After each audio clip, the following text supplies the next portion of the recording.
یہ گوہر شاہی کیا ہے؟ ان کا عقیدہ یہ ہے کہ وہ رب الارباب ہے، کہ وہ رب الارباب ہے۔ یہ لفظ ہے، میں نے سنا ہے، میں نے سنا ہے، میں نے سنا ہے، میں نے سنا ہے، میں نے سنا ہے۔ میں مسلمان ہوں، قرآن پہ عمل کرنے والا ہوں۔ وہاں تو لکھا کل ہو اللہ، اللہ ایک ہے، نہ اس نے کسی کو جگہ۔ میرے تو ماں باپ بھی ہے، بیٹے بھی ہیں۔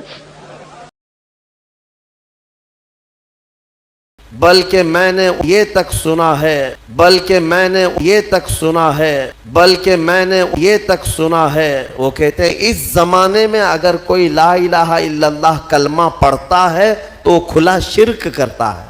اب یہ کلمہ نہیں چلے گا، گوہر شاہی کلمہ چلے گا۔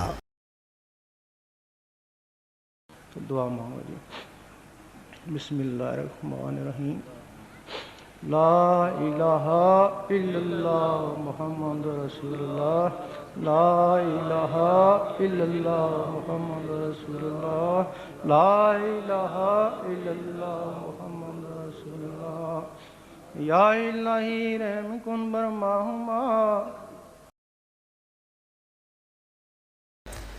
نبوت کا بھی قریب قریب دعویٰ انہوں نے کیا ہے، نبوت کا بھی قریب قریب دعویٰ انہوں نے کیا ہے، نبوت کا بھی قریب قریب دعویٰ انہوں نے کیا ہے۔ کچھ کہتے ہیں کہ نبوت کے چکر میں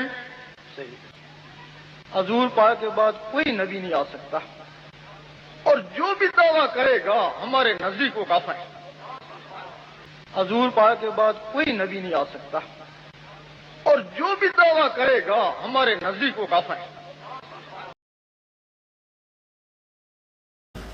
اور جانتے ہیں یہ گوہر شاہی تسبیح میں کیا پڑھتے، تسبیح میں کیا پڑھتے، تسبیح میں کیا پڑھتے ہیں؟ ہم تو سبحان اللہ کہتے ہیں، وہ سبحان الریاض کہتے ہیں، وہ سبحان الریاض کہتے ہیں، وہ سبحان الریاض کہتے ہیں۔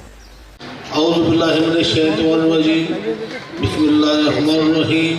افضل ذکر کلمہ طیب لا الہ الا اللہ، لا الہ الا اللہ، لا الہ الا اللہ،